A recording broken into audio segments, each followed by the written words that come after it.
चलिए ध्यान दीजिए। अब जो हम लोग का नेक्स्ट टॉपिक है वो है वेरिएशन।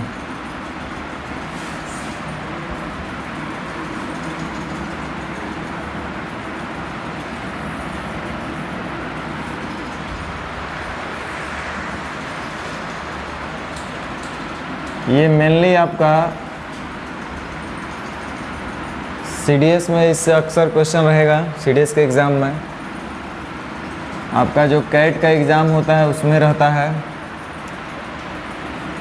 एसएससी सीजीएल वगैरह में तो रहता ही है, एमटीएस में भी दे देगा, ये कोई ज़रूरी नहीं है, और रेलवे में भी रहता है, ऐसा बात नहीं है।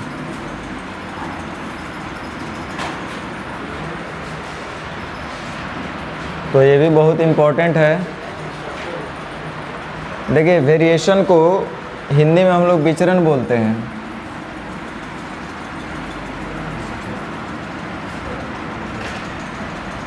मतलब बदलने वाला, जो बदलता है।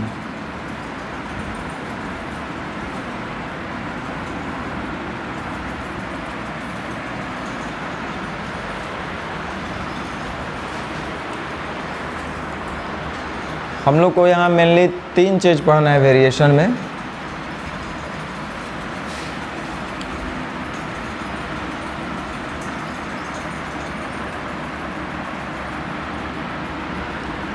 एक तो हम लोग को पढ़ना है डायरेक्ट वेरिएशन,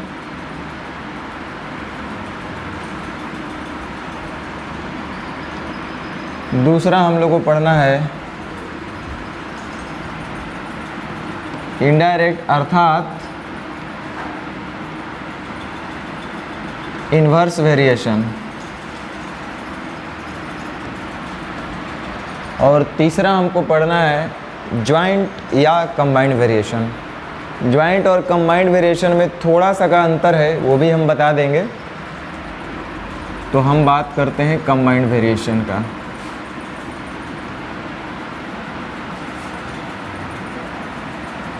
सीखिएगा, थोड़ा सा टेक्निकल चीज़ है जो आपको समझना होगा। जो 11th 12th अगर आप साइंस आपका बैकग्राउंड रहा होगा, मैथ्स लेकर के पढ़े होंगे, तो वहाँ पे आपको फिज़िक्स वगैरह में भी पढ़ाया गया होगा और मैथमेटिक्स में भी पढ़ाया गया होगा।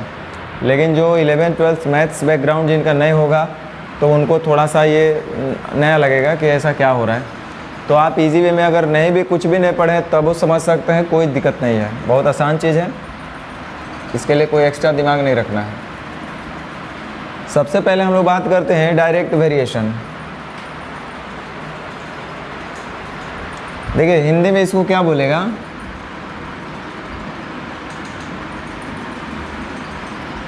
सीधा विचरण। विचरण मतलब बदलेगा, लेकिन सीधा बदलेगा।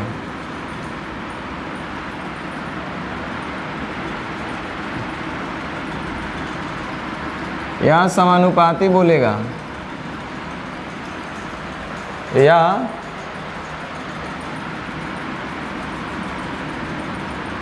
अनुलोम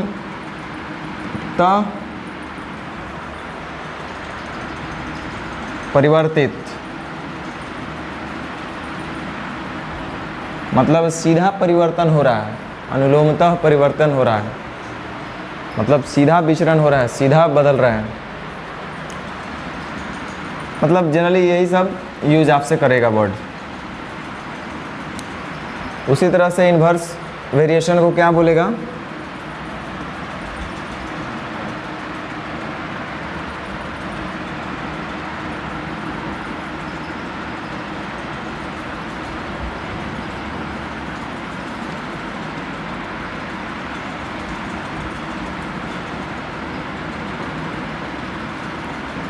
विलोमतः परिवर्तित होता है, या व्युत्क्रमानुपाती बोलेगा, व्युत्क्रमानुपाती,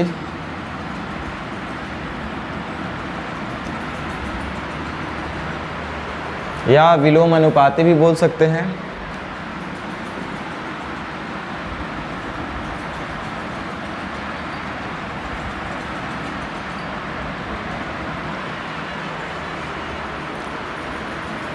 अब हम लोग थोड़ा सा मीनिंग को समझेंगे।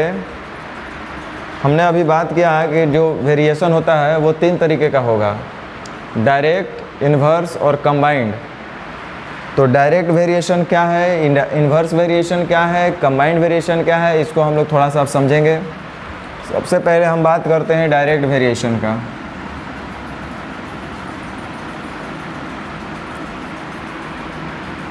डायरेक्ट वेरिएशन का मतलब हुआ, बहुत इसका यूज होता है, हम लोग अक्सर हर लगभग चीज़ में हम इसका यूज करते हैं, डायरेक्ट वेरिएशन का और इनडायरेक्ट वेरिएशन का, जनरल लाइफ में और सारे मैथमेटिक्स में।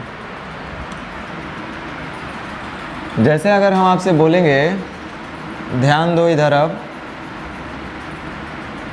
ए जो है वो डायरेक्टली प्रोपोर्शनल है, मतलब डायरेक्ट वेरिएशन हो रहा है उसका बी के साथ, तो हम ऐसा इसको चिन्ह देते हैं, इसको साइन ऑफ प्रोपोर्शनलिटी बोलते हैं। तो A is directly proportional to B, इसको हम लोग पढ़ेंगे, A is directly proportional to B, ये प्रोपोर्शनल का साइन है, साइन ऑफ प्रोपोर्शनलिटी है।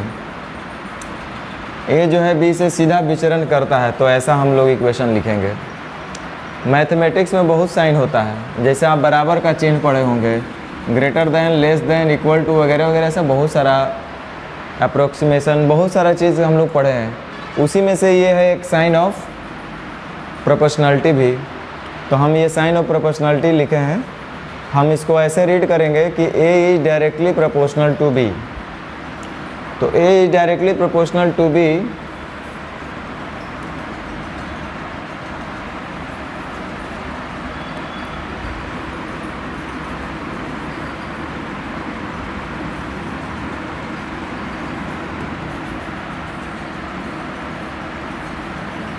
इसका मीनिंग क्या होगा कि A is directly proportional to B का मतलब ये हुआ कि ए जो है बी के साथ सीधा विचरण करता है।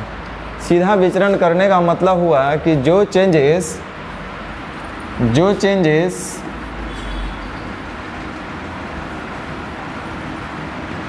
ए में या ए पार्ट बोल दीजिए, इस पार्ट में होगा, ए वाले पार्ट में होगा, वही चेंजेस बी पार्ट में भी होगा।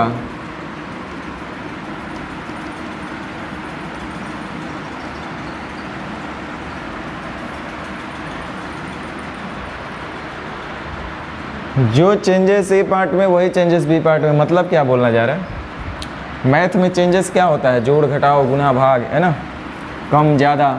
तो अगर ए में अगर सपोज वृद्धि होगा, ए में क्या होगा, वृद्धि होगा, तो बी वाले पार्ट में भी क्या होना चाहिए, वृद्धि, तभी जाके डायरेक्टली प्रोपोर्शनल, सीधा विचरण बोलते हैं ना, हमारा मन आपका मन एकदम हूबहू मिलता जुलता है।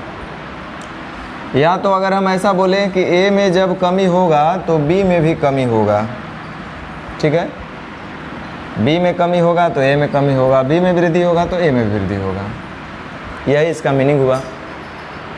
A is directly proportional to B बोला तो इसका मतलब यही हुआ कि जो चेंजेस ए पार्ट में वही पार्ट चेंजेस बी पार्ट में। यहाँ से हम लोग को दो बात का ध्यान रखना है, जितने भी प्रोपोर्शनलिटी पर आपका क्वेश्चन बनेगा, वेरिएशन का क्वेश्चन आएगा, उसमें सिर्फ और सिर्फ दो ही लॉजिक, दो ही कॉन्सेप्ट काम करेगा, तीसरा कोई कॉन्सेप्ट का ज़रूरत नहीं है। हम आपको बताते हैं क्या ध्यान रखना है। जैसे अगर पहला बात हम बोले कि बोला है कहीं पर अगर A is directly proportional to B, तो ए बी का समानुपाती है, हिंदी में क्या बोलेंगे, A is directly proportional to B, मतलब ए जो है बी का समानुपाती है। बोले थे ना एक वर्ड, इसमें 2-3 वर्ड लिखाए थे कि ए डायरेक्ट वेरिएशन का मतलब क्या होता है, सीधा विचरण, समानुपाती, बोले थे ना। तो हम पढ़ रहे हैं कि ए समानुपाती है बी का, तो आप अभी थोड़ा देर पहले ही पढ़े हैं समानुपाती किसको बोलते हैं, व्हाट इज़ प्रोपोर्शनलिटी। तो आप बोले थे कि जब दो रेशियो आपस में बराबर होंगे तो उसको हम लोग प्रोपोर्शन बोलते हैं, समानुपात बोलते हैं। तो अगर ए जो है बी का समानुपाती है तो वर्ड से ही आपको समझ में आना चाहिए कि ए बी समान अनुपाती हैं, समान अनुपात वाले हैं, अर्थात जो रेशियो ए पार्ट का होगा वही रेशियो बी पार्ट का होगा। ये रटने का बात नहीं है, ये वर्ड बोल रहा है कि ए बी का समानुपाती है, तो जब ए बी का समानुपाती है तो इसका मतलब जो रेशियो ए पार्ट का होना चाहिए वही रेशियो बी पार्ट का होना चाहिए, अर्थात पहला बात हमको ये समझ में आया कि जो अनुपात ए पार्ट का होगा वही रेशियो बी पार्ट का होगा, अर्थात ए पार्ट का अगर रेशियो x अनुपात y है तो बी पार्ट का भी रेशियो x अनुपात y होगा। ये हमने पहला इसके वर्ड से समझा और ये बहुत काम आएगा, बहुत काम आएगा। ए बी का समानुपाती है का मतलब जो रेशियो ए पार्ट का वही रेशियो बी पार्ट का। दूसरा चीज़ हम लोग को क्या समझना है,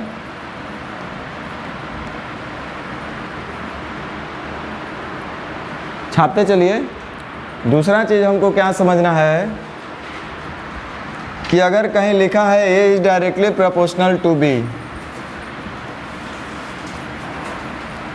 if A is directly proportional to B then we can say that कि ए जो रेशियो ए पार्ट का होगा वही रेशियो बी पार्ट होगा। एंड सेकेंड वन हम लोग क्या बोलेंगे, देखो इधर ध्यान देना, लिखे हैं हम लोग A is directly proportional to B, तो हम क्या करेंगे, इधर ध्यान दो, ये साइन ऑफ प्रोपोर्शन है, साइन ऑफ प्रोपोर्शनलिटी है।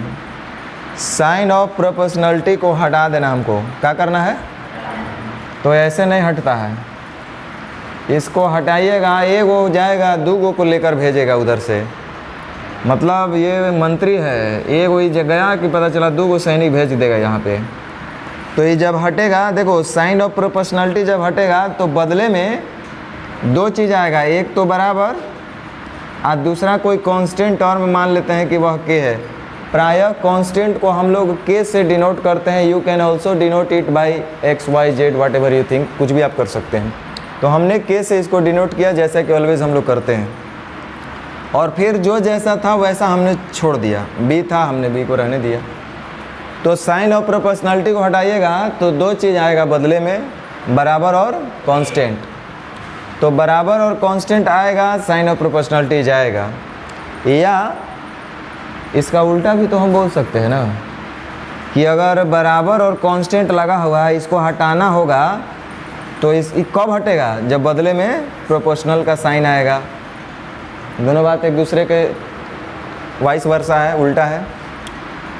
तो हम इतना ही अभी समझे कि साइन ऑफ प्रोपोर्शनलिटी को हटाइएगा तब बदले में बराबर और एक कांस्टेंट टर्म आएगा। कांस्टेंट टर्म को प्रायः हम लोग के से डिनोट कर देते हैं, तो हमने भी के से ही डिनोट किया। तो ये दो बात पहले लिखो, छापो, उसके बाद हम इस पर चर्चा करेंगे। If A is directly proportional to B then, पहला ये दूसरा ये, दो ही रिजल्ट है, दो ही रिजल्ट को ध्यान रखना है।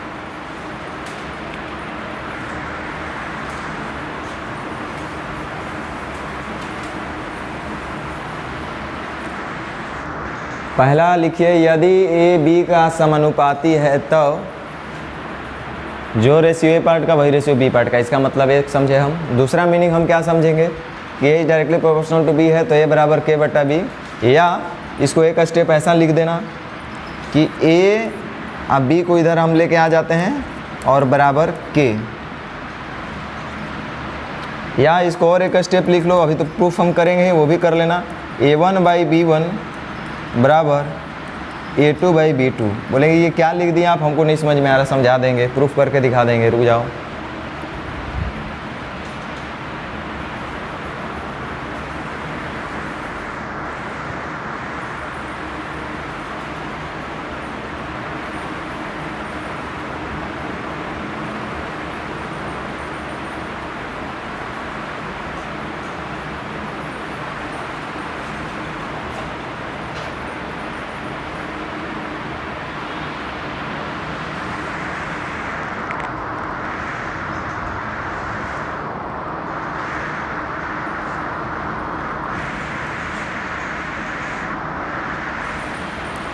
आज वाला वीडियो को 5 दिन के लिए रोक दिया जाए। 5 दिन के लिए रोक दिया जाए, जो पुराना का वेरिएशन का वीडियो डाला है उसको 5 दिन के लिए क्या कर दिया जाता है, उसको क्या तो कर देता है लोग, मतलब उसको 5 दिन के लिए हाइड कर दिया जाए, सीधा सा अगर हम बोले तो।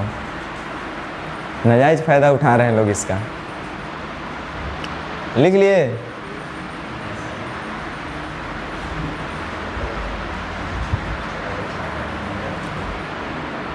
चलो लिखो, दूसरा लिखो। यदि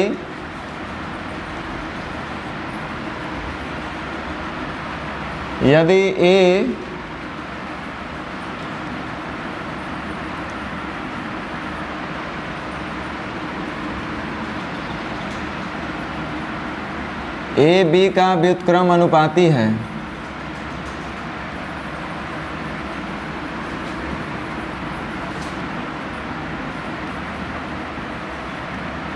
if A is inversely proportional to B, यदि ए बी का व्युत्क्रम अनुपाती है या बी ए का व्युत्क्रम अनुपाती है, दोनों बात सेम ही है।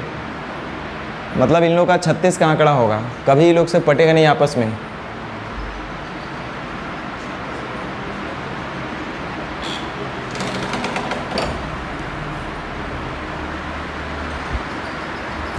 बचपन में हम लोग देखे होंगे कि अभी भी बहुत बार हो जाता है, बच्चा लोग से कहिएगा ना कि सुन हम जा रहे हैं बाज़ार, बोलेगा हम भी चलेंगे, तो नहीं तू मत जाओ, बाद में जाना, कल ले जाएंगे। ना हम जेबे करेंगे। अरे बउआ कल जाना, बिस्कुट ला देंगे। ना हम चलबे करेंगे। तो हम लोग फिर खिस में बोलते हैं कि तो ठीक है हम नहीं जाएंगे, तुम ही जाओ। तो कहता है तो हमू नहीं जाएंगे। होता है कि नहीं होता है? तो ये डायरेक्टली प्रोपोर्शनल है। जब आप जाइएगा तो वो कहेगा हम भी जाएंगे, जब आप नहीं जाएगा तो कहेगा हम भी तब नहीं जाएंगे। चल अब तू करबो का।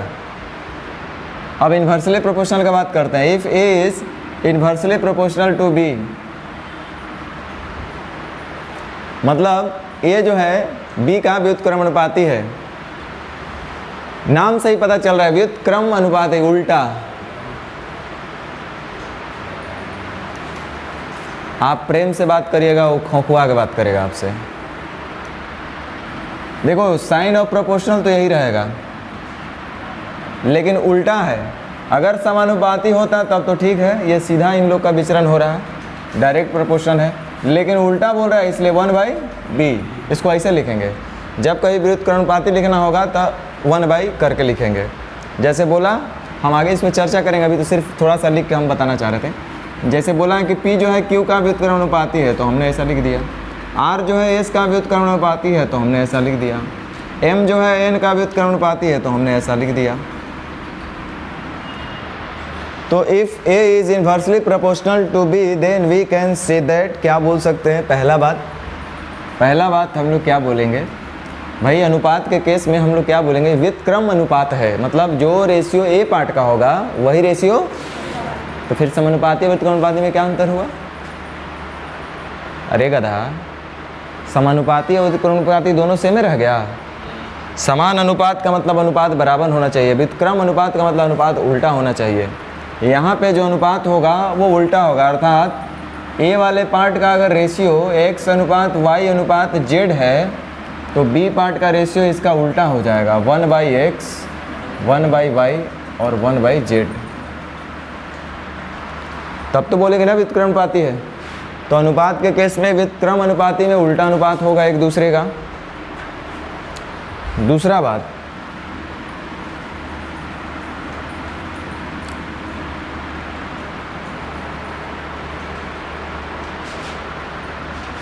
इक्वेशन बनाएंगे तो वो कैसे बनाएंगे? देखो साइन ऑफ प्रोपोर्शनलिटी को हटाएंगे तो बदले में दो चीज़ आएगा। क्या क्या आएगा? बराबर और एगो कांस्टेंट, दो चीज़ आ गया। अब बाकी जो जैसा था वैसा ही रहने देना है, ऐसे गुना करके 1/b। इसको थोड़ा सा और सजाएंगे तो क्या लिखेंगे? ये b इधर चल जाएगा, तो a × b बराबर में k। इसको एक लाइन और हम अगर बढ़ा के लिखना चाहेंगे तो मान लो कि LHS में दोनों बराबर हो रहा है ना, तो इधर A1 तो इधर होगा B1, और बराबर इधर होगा A2 और इधर होगा बराबर B2। लिख लीजिए।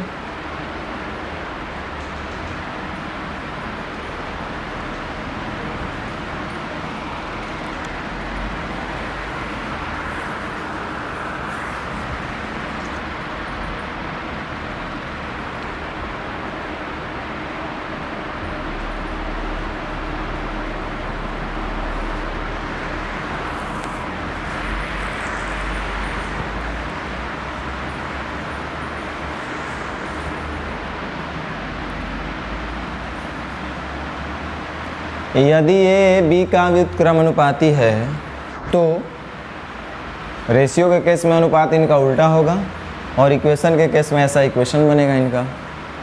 तो इक्वेशन बनाना आप देख रहे हैं, रेशियो लिखना आप सीख रहे हैं।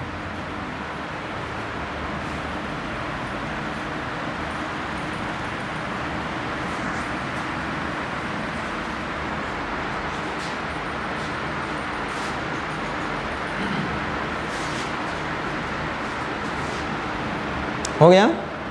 अब थोड़ा सा ध्यान दीजिएगा।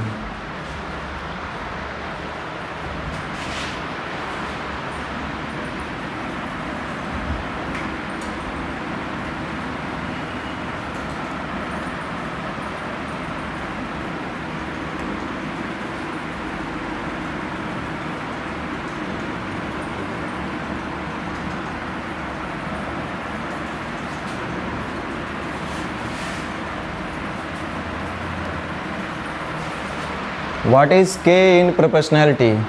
ये जो हम लोग के ला रहे हैं वो के है किस एलियन का नाम, कौन सा चिड़िया है, थोड़ा उसके बारे में जान लेते हैं। देखो इधर देखो, ध्यान दो, कहीं लिखा है m is directly proportional to n, लिख दिया है कहीं पे कि m जो है n का समानुपाती है। तो जब m n का समानुपाती होगा तो ये पहला बात, तो जो रेशियो m का पार्ट हो n पार्ट का होगा वही रेशियो n पार्ट का होगा। दूसरा बात हम लोग क्या सीखे हैं कि हम बोलेंगे कि m बराबर k इंटू n या m बाई n बराबर k, या हम बोले m1 बाई n1 बराबर m2 बाई n2। हमने दो बात का जिक्र किया यहाँ से कि पहला है जो रेशियो m पार्ट का होगा वही रेशियो n पार्ट का भी होगा। तो हम इसी पे पहले चर्चा कर लेते हैं। जैसे मान लो आपका लिखा हुआ है, यहाँ पे हम एग्जांपल ले रहे हैं m is directly proportional to n। मान लेते हैं m के पास कोई क्वांटिटी का चीज़ है, हम रेट और क्वांटिटी में हम लोग ले लेते हैं। जैसे होता है ना कि ज़्यादा क्वांटिटी लीजिएगा तो ज़्यादा खर्चा होगा, कम मात्रा में लीजिएगा तो कम पैसा लगेगा, है ना। तो मान लीजिए कि हम 100 रुपया में कोई चीज़ एक पीस ले पाते थे, तो इधर हम क्वांटिटी लिख दिए। मतलब ज़्यादा क्वांटिटी लेंगे तो ज़्यादा पैसा लगेगा, कम क्वांटिटी लेंगे तो कम पैसा लगेगा। इसका मतलब क्वांटिटी और जो हम रेट बोल रहे हैं आपस में समानुपाती है। ऐसा कहीं केस है, मान लो केस है ऐसा कहीं। तो भाई हम 100 रुपया का लिए हैं तो एगो, तो 200 रुपया का लेंगे तो, अब 300 रुपया का, 400 रुपया का, उसी तरह से 500 रुपया का और आगे भी बहुत सारा। तो रुक जाओ, हम रेशियो आप जानते हैं कि रेशियो कम से कम 2 लोग का होना ज़रूरी है। नहीं तो एगो में कोई रेशियो बताएगा? रेशियो तो तुलनात्मक अध्ययन किया जाता है, तो तुलना होने के लिए, कंपैरिजन करने का एटलीस्ट 2 लोगों का होना ज़रूरी है। हम अपने आप में क्या रेशियो बताएंगे, मेरा रेशियो क्या है? आप और हम रहिएगा तब हमारे बीच में किसी चीज़ के बारे में कंपैरिजन करके रेशियो हम लोग बता सकते हैं। तो m का अगर हमको रेशियो निकालना होगा तो कम से कम m का 2 क्वांटिटी लेना पड़ेगा। तो हम मान लेते हैं कि फर्स्ट और सेकेंड ले लेते हैं कि 100 रुपया और 200 रुपया का अनुपात इसका कितना होगा? 100 रुपया और 200 रुपया का अनुपात इसका कितना होगा? तो इसका देखते हैं, इसका भी 2 क्वांटिटी का हम देखते हैं, 1 और 2, इसका कितना हो रहा है? अर्थात ये दोनों हैं आपस में, या 200 300 2:3, 300 400 3:4, 400 500 4:5, सब आपस में अनुपात बराबर हो रहा है कि नहीं हो रहा है? तो ये तो था जब ये समानुपाती होंगे तो इनका अनुपात बराबर होगा। तो ये चीज़ हम आपको समझाने के लिए बताएं कि जब 2 चीज़ समानुपाती है तो ऑब्वियसली उनका अनुपात भी बराबर होता है दोनों पार्ट का। तो जो इस पार्ट का रेशियो होगा वही सेकंड वाले पार्ट का भी रेशियो होगा। अब थोड़ा सा हम बात कर लेते हैं, दूसरा हम लोग पढ़े थे कि if m is directly proportional to n then we can say that m बराबर कांस्टेंट के i इंटू एन या m बाई एन बराबर में k, या इसको थोड़ा सा और सुंदर सा लिखना होगा तो m1 बाई n1, क्योंकि इनका अनुपात क्या होता है, बराबर होता है। तो जो इधर होंगे वही अनुपात उधर भी होगा। तो अनुपात बराबर हो, ये जरूरी नहीं कि संख्यात्मक मान भी बराबर हो। 1/2 इज इक्वल टू 3/6 होगा ना। तो m1 तो इधर हम m2 ले लेते हैं, इधर हम n2 ले लेते हैं।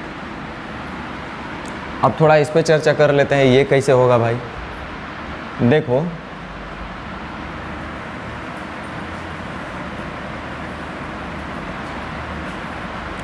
हम लोग बोले सेकंड नंबर केस को समझ रहे हैं, के वाले का मैटर हम लोग निकाल रहे हैं कि m जो है n का डायरेक्टली प्रोपोर्शनल है, समानुपाती है।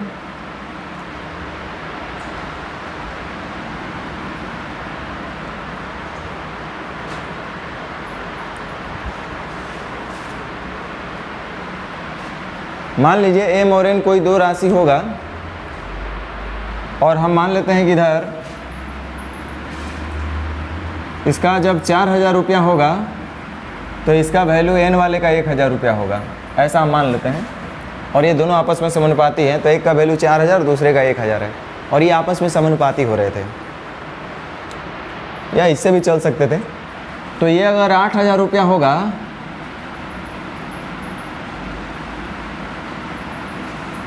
तो ये कितना हो जाएगा भाई, इसका डबल जब किए तो ये भी तो डबल हो जाएगा, क्योंकि समान अनुपात में है। तो जो चेंजेस इधर होगा वही चेंजेस उधर भी होगा। ये आधा होगा तो ये आधा हो जाएगा, ये डबल होगा तो वो डबल होगा, ये 1/3 होगा तो ये भी 1/3 हो जाएगा। ये अगर 16 हो जाएगा तो ये कितना हो जाएगा, ये अगर 32000 हो जाएगा तो ये 8000 हो जाएगा। हाँ या ना, सुन लो बात, ये m है और ये सब n पार्ट वाले हैं, और हम कह रहे हैं कि m और n समानुपाती हैं, मतलब ये सब आपस में समानुपाती हैं। एक ही चीज़वा का कई केस हम लोग ले लिए, लेकिन हमको क्या करना है ना कि इनको बराबर करना है। समानुपाती का चिन्ह तो हटा देना हमको, और क्या करना है, बराबर करना है। तो समानुपाती के चिन्ह को हटा करके बराबर कर देना है। तो बराबर करो ना भाई, क्या दिक्कत है। m था इधर 4000 और इधर n था 1000, तो 4000 बराबर है 1000, उसके बाद 8000 अब बराबर है 2000,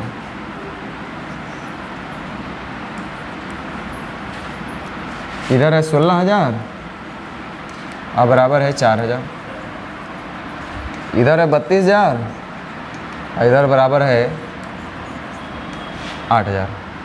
क्या यहाँ तक ठीक है।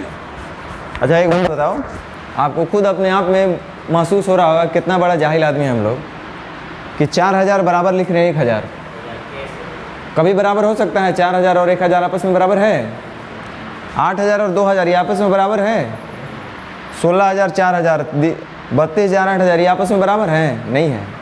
तो जो साइन ऑफ इक्वेशन हम लोग लगाए हैं, ये बराबर का जो चिन्ह हम लोग लगाए हैं, संकेत दिए हैं, कहीं ना कहीं मैथमेटिकली इनकरेक्ट हो रहा है हमारा। ये ऐसा नहीं होना चाहिए था।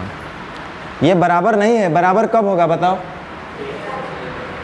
ये बराबर कब होगा? ये भाई मैथ के भाषा में न बोलो, हमको मैथ के भाषा में नहीं समझ में आता है।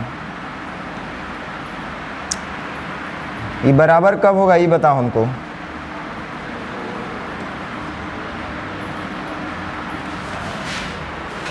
ये बराबर करना है, कैसे होगा? ये कैसे बराबर होगा? ये 1000 है 4000, क्या कर दे कि बराबर हो जाए? बोलो 4 से गुना कर दे, तो कर दिए।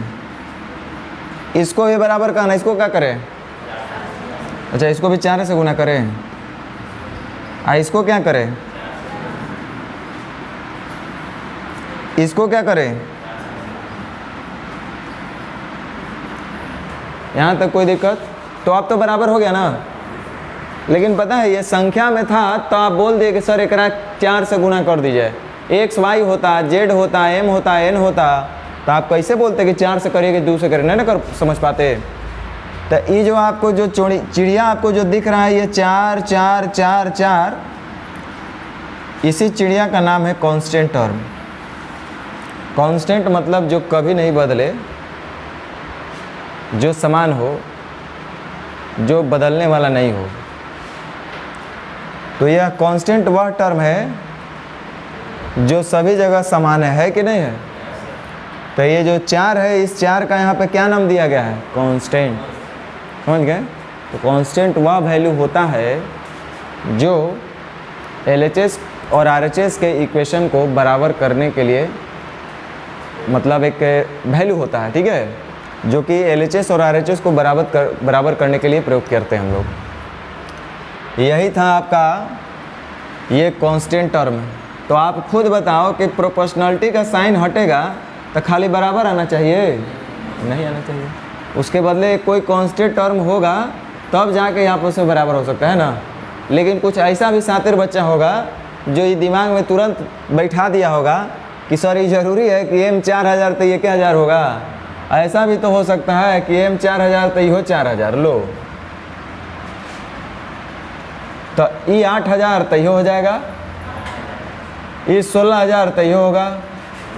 अब बताइए कि तक के कहाँ है यहाँ पे। अब हमको के का क्या ज़रूरत है, यहाँ भी के का ज़रूरत है। तीसरा नेत्र से देखोगे तो कुछ नहीं है, तो कांस्टेंट यहाँ पर कौन चीज़ है, 1।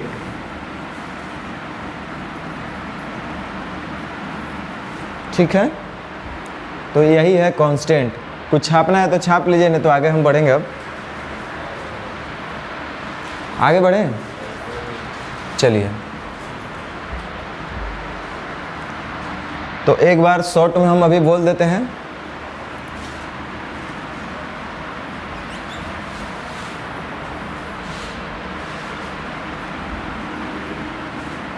अभी हम लोग सबसे पहले डायरेक्ट वेरिएशन का बात किए थे।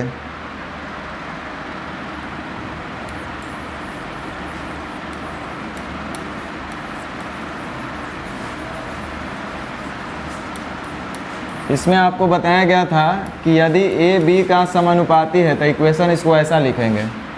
तो हम इसको बोलेंगे कि प्रोपोर्शनलिटी का साइन हटेगा तब बराबर और कांस्टेंट आएगा, और इसका इक्वेशन बनेगा A बट्टा B बराबर K, या A1 बट्टा B1 बराबर A2 बट्टा B2। ये इतना आपको करना आना चाहिए। इसमें 2 बात हम आपको बताएं, एक तो इक्वेशन वाला बता दिए और दूसरा रेशियो वाला पार्ट हम बोले कि जब समानुपाती है तो दोनों पार्ट का रेशियो आपस में बराबर होगा। मतलब जो रेशियो A पार्ट का होगा वही रेशियो B पार्ट का होगा। व्युत्क्रमानुपाती में हम आपको बताएं कि जो रेशियो A पार्ट का होगा उसी का उल्टा B पार्ट का होगा। बाकी इक्वेशन बनाना हम आपको सिखाएं। अब हम थोड़ा सा बात कर लेते हैं, छोटा सा कंबाइंड वेरिएशन का। अब हमारा इसमें जो तीसरा टॉपिक है वो है कंबाइंड वेरिएशन।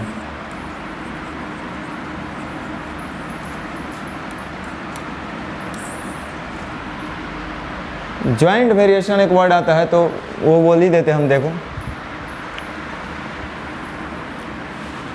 जब एक डायरेक्ट और एक इनडायरेक्ट वेरिएशन को जब हम लोग आपस में, मतलब एक डायरेक्ट वेरिएशन और एक इन्वर्स वेरिएशन को जब आपस में हम लोग कंबाइंड करते हैं तो उसको हम लोग ज्वाइंट वेरिएशन बोलते हैं। ज्वाइंट वेरिएशन कंबाइंड वेरिएशन में बस इतने का अंतर है, टेंशन ना लो भाई।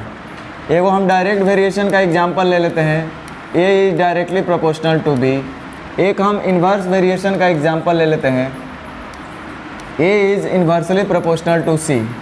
हमने ऐसा एग्जांपल ले लिया। अब जब एक डायरेक्ट और एक इन्वर्स वेरिएशन को आपस में जब हम लोग मर्ज कर देते हैं, मिला देते हैं, तो उसी प्रक्रिया को हम लोग बोलते हैं ज्वाइंट वेरिएशन। वो हुआ ज्वाइंट वेरिएशन कहलाएगा। इन दोनों से जो निकल कर आएगा उसको क्या बोलेंगे, ज्वाइंट वेरिएशन। मतलब कंडीशन अप्लाई है इसमें कि एक डायरेक्ट और एक इनडायरेक्ट से बनकर आता है ज्वाइंट। तो हम देखो इसको कैसे लिखते हैं हम लोग, ये ध्यान दो इधर। कोई एक को लेके चलो, जैसे हमने इसको लेके चला था। ए तो पता है कि ए जो है बी के साथ समानुपाती है, लेकिन ए जो है सी के साथ कौन चीज़ है, व्युत्क्रमानुपाती है। तो ए जो है बी का समानुपाती है लेकिन सी का, तो हम लिख दिया ऐसा। जैसे कहीं पे लिखा हुआ आपको, ए जो है बी का समानुपाती है, ए जो है सी का भी समानुपाती है, ए जो है डी का भी समानुपाती है। तो हम इसको कैसे बोल सकते हैं, हम बोलेंगे ए समानुपाती है किसका, बी का, सी का और डी का। गुना में ऐसे ही लिखते हम लोग को चल जाना है। जैसे अगर बोल दिया ए समानुपाती है बी का, ए व्युत्क्रमानुपाती है सी का, ए व्युत्क्रमानुपाती है डी का, ए समानुपाती है पी का, ए समानुपाती है क्यू का, ए व्युत्क्रमानुपाती है आर का। इतना सारा लिखा हुआ। अब हम लोग को इनको कंबाइंड बना देना है। अब ये ज्वाइंट नहीं कहलाएगा। ज्वाइंट के लिए बस इतना ही कंडीशन था कि एक डायरेक्ट और एक इन्वर्स होना चाहिए, तभी उसको ज्वाइंट बोलेंगे। ये तो डायरेक्ट इन्वर्स सब चल रहा है, कई गो है इसमें। तो ए डायरेक्टली प्रोपोर्शनल है किसके साथ? और बताओ डायरेक्टली प्रोपोर्शनल किसके साथ है? पी के साथ। और डायरेक्टली प्रोपोर्शनल क्यू के साथ। अब तो नहीं है, लेकिन इन्वर्स प्रोपोर्शन है किसके किसके साथ? सी के, डी के और आर के साथ। क्या लिखना आएगा कि नहीं आएगा? जैसे कहीं पे लिख दिया, कहीं पे लिख दिया, आप ही लोग लिख के दिखाओ जल्दी।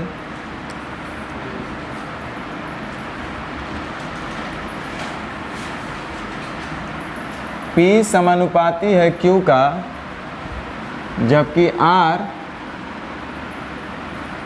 जबकि P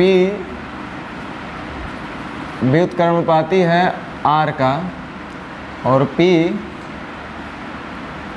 व्युत्क्रमानुपाती है S का। तो इनको कंबाइंड कीजिए तो बताइए तो क्या आएगा?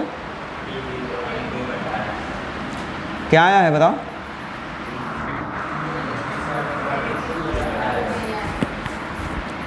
P is directly proportional to Q बट्टा R इंटू S। समझ गए? ज्वाइंट वेरिएशन, कंबाइंड वेरिएशन कितना आसान काम है ना? मतलब दो वेरिएशन को आपस में जोड़ना ही कंबाइंड वेरिएशन हुआ। तो ये काम आप लोग कर सकते हैं।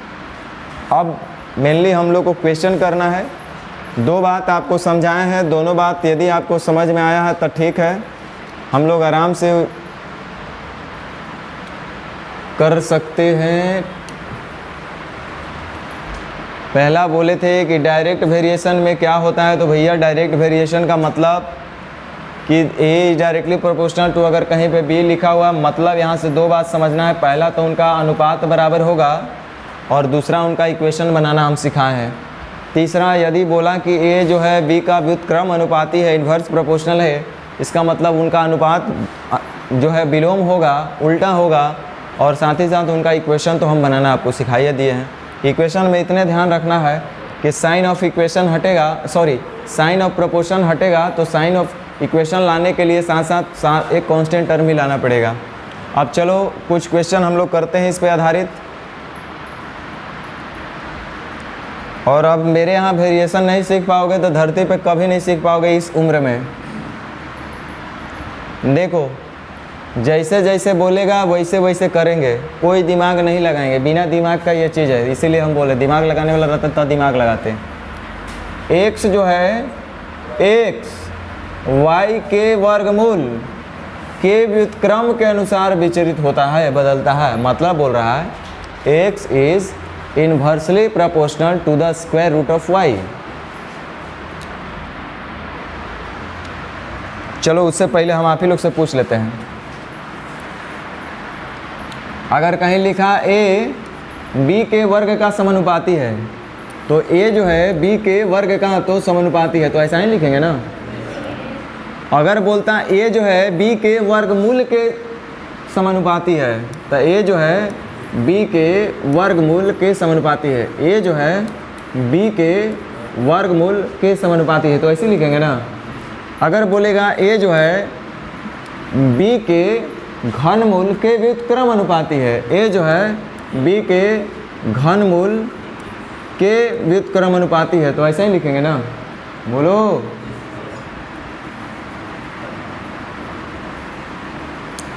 तो कह रहा है एक्स जो है वाई के वर्गमूल के व्युत्क्रम अनुपाती है। एक्स जो है वाई के वर्गमूल के व्युत्क्रम अनुपात, तो व्युत्क्रम अनुपात तो नीचे जाएगा, और वाई का वर्गमूल बोल रहा है, तो कुछ ऐसा बोल रहा है कि नहीं बोल रहा है। अब देखो इसको हम लोग क्या बोल सकते हैं, एक्स अब बराबर के इंटू 1/√y।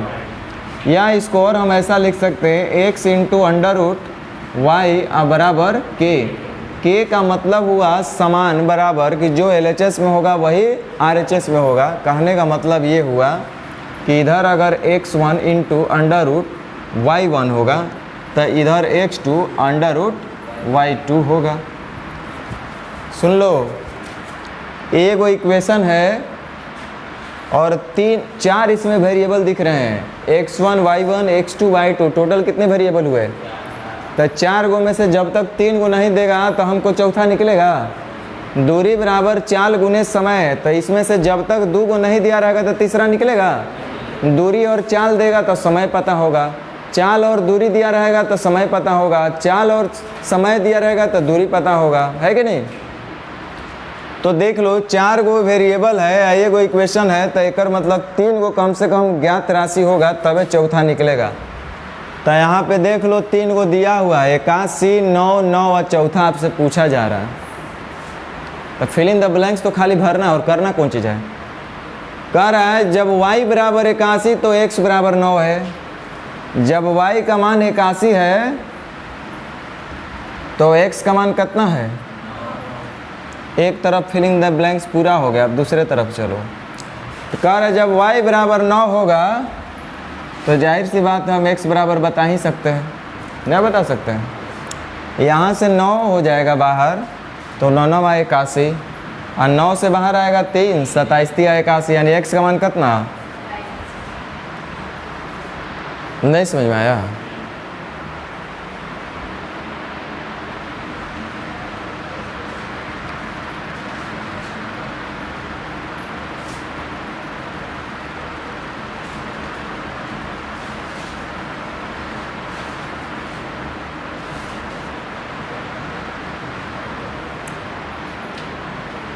कह रहा है P जो है Q तथा R के गुणनफल के व्युत्क्रम अनुसार परिवर्तित होता है। मतलब P जो है Q और R के गुणनफल के व्युत्क्रम अनुपाती है। P जो है Q और R के गुणनफल के व्युत्क्रम अनुपाती है, ऐसा लिखा है कि नहीं लिखा है? यानी कि P जो है व्युत्क्रम अनुपाती है Q का, P जो है व्युत्क्रमानुपाती है R का, तभी तो P जो है Q और R के गुणनफल के व्युत्क्रमानुपाती हो रहा है।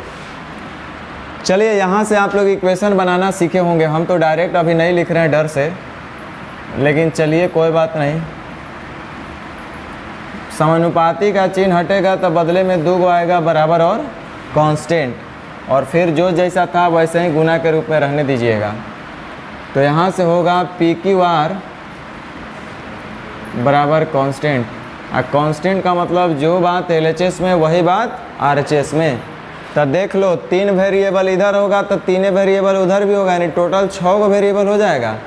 तो 6 गो में अगर 5 गो नहीं दिया रहेगा तो आंसर निकलेगा। तो 5 गो देले होगा, गिन लो 1 2 3 4 5। तो ना छठा पूछ रहा है आपसे, फिल इन द ब्लैंक्स तो खाली भरना हो। जब Q बराबर 6 हो तो भर दो, तो R बराबर 12 है और P बराबर 75 है। LHS में फिल इन द ब्लैंक्स पूरा हो गया, RHS में करो। तो कह रहा है कि तो तब अनुसार यदि Q बराबर 5 हो और R बराबर 10 हो तो जाहिर सी बात है P का मान आप बता सकते हैं ना, वही आपसे पूछा जा रहा है। 25 दूनी 50, 25 तिहाई 75, आप 2 तिहाई 6, 12 9 78 से।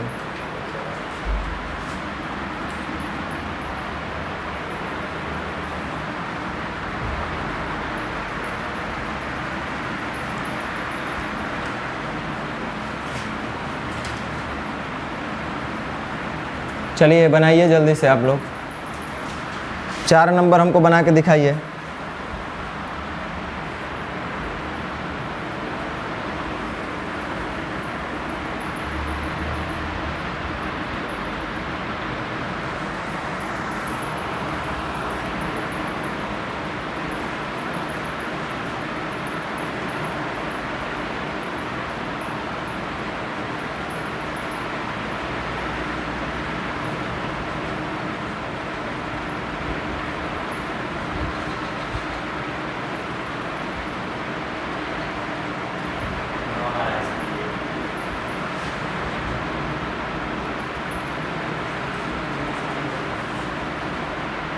कितना आ रहा है? दिया है कि x जो है वाई स्क्वायर के व्युत्क्रमानुपाती है। x जो है वाई स्क्वायर के व्युत्क्रमानुपाती है, तो ऐसा ही लिखेंगे ना। अब यहाँ से बराबर और कांस्टेंट ला करके 1/y स्क्वायर, यानी x इंटू वाई स्क्वायर बराबर हो जाएगा k। अब जो बात LHS में वही बात RHS में। दो गो वेरिएबल है x y, तो दो गो LHS में तो दो गो RHS में, टोटल 4 वेरिएबल। 4 गो में से कै गो तब देना रहना चाहिए? 3 गो। तो 3 गो दिया हुआ है, देखो 1 गो 2 गो 3 गो। कह रहा है जब x बराबर 1 हो तो y बराबर 2 है, तो 2 का स्क्वायर 2 दूनी 4 लिख देते हैं हम। तो कह रहा है जब y बराबर 6 होगा तो 6 6 36, तो x बराबर क्या होगा? तो x बराबर हो जाएगा बुआ 9 नहीं, 1/9।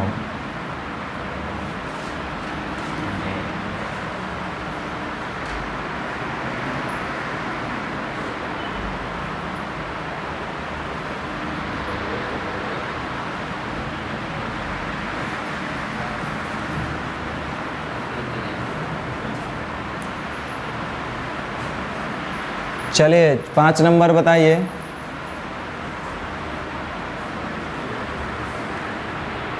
जल्दी से।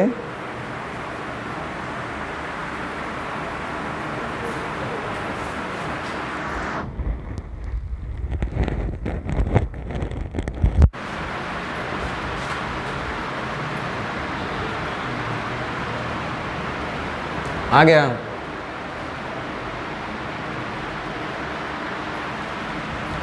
देखिए P जो है Q के अनुलोम, अनुलोम का मतलब सीधा ना होता है। हिंदी थोड़ा देख लीजिएगा, इंग्लिश में एक ही चीज़ बोलेगा, या तो डायरेक्टली प्रोपोर्शनल या तो इन्वर्सली प्रोपोर्शनल। P जो है Q के वर्ग के अनुलोम परिवर्तन मतलब सीधा। तो यहाँ से हम लोग बोलेंगे P बराबर या P/Q square is equal to K, या आप जब यहाँ से आप देख लिए तो डायरेक्ट बोल सकते थे P/Q स्क्वायर उधर चला जाएगा। तो अब यहाँ से हम लोग जो बात LHS में वही बात RHS में करते हैं।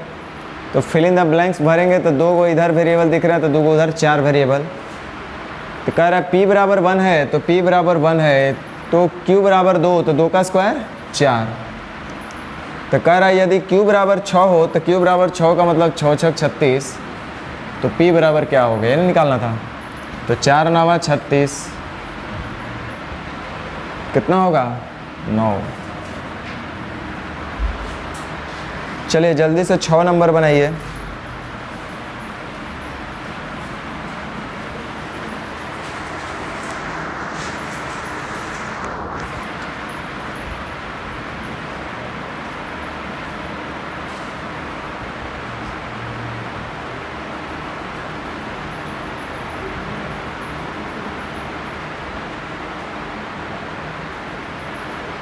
चलिए x जो है वाई स्क्वायर माइनस 1 के प्रतिलोम, प्रतिलोम का मतलब उल्टा ना, क्या होगा प्रतिलोम का मतलब? अनुलोम विलोम प्रतिलोम उल्टा। देख लेना भाई, अब उल्टा सीधा तो इंग्लिश में रहेगा तो एक ही वर्ड रहेगा, अब हिंदी में थोड़ा सा प्रॉब्लम है।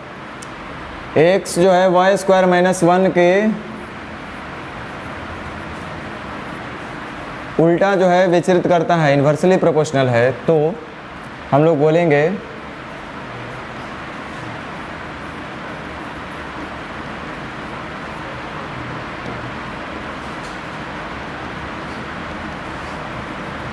अब जो बात LHS में होगा वही बात आपका RHS में होगा। तो सीखिएगा, आपके पास y का मान दिया हुआ है 10, तो 10 का मतलब हो जाएगा 10 का स्क्वायर करेंगे तो 10 10 या 100 माइनस 1 कितना हो जाएगा 99 आई इंटू x का मान कितना आ रहा है 24। y बराबर 10 की स्थिति में उसका मान 24 है, किसका x का, तो ये है 24। तो कह रहा है कि y बराबर 5 की स्थिति में, तो y बराबर 5 जब RHS में आएगा तो 5 5 25 माइनस 1 कितना 24 की स्थिति में x का मान क्या होगा, कितना होगा?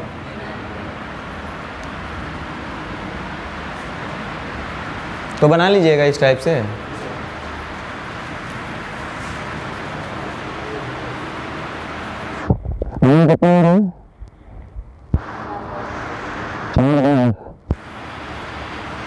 चलो तो कोई बात नहीं, आज इतना ही रह दे के छोड़ देते हैं। आप होमवर्क इतना कर लीजिए पहले।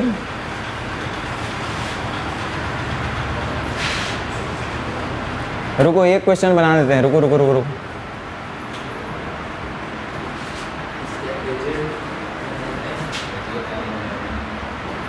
चलो कोई एक हम क्वेश्चन ले लिए, जैसे 14 नंबर ले लिए, शायद इसमें ऑप्शन नहीं मैच करेगा जहाँ तक हमको याद है, लेकिन खैर उससे कोई मतलब नहीं है। क्वेश्चन को समझो पहले।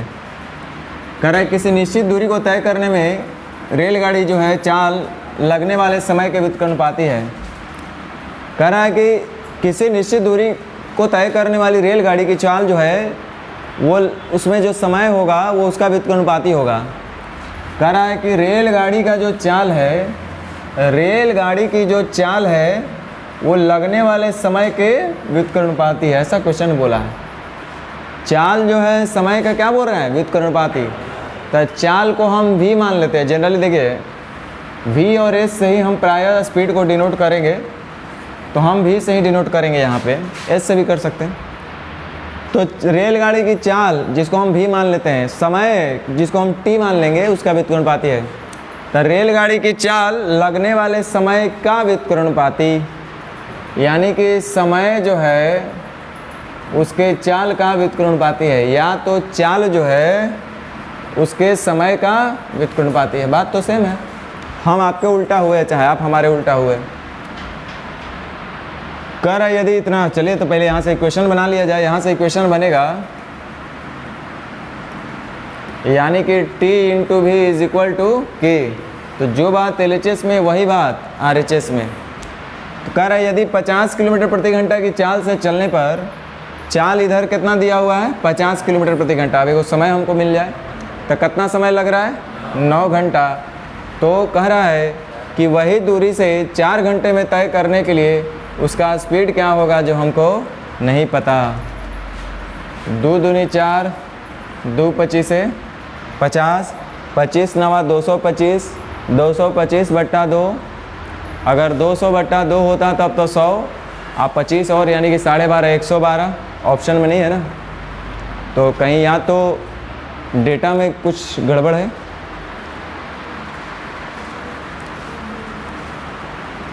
पता नहीं, इसका शायद मिल जाए, आप लोग देखिएगा ट्राई करके। और नेचर 2 या और भी ऐसा कोई क्वेश्चन है जिसको हमको बताने लायक लग रहा है तो देख लेते हैं।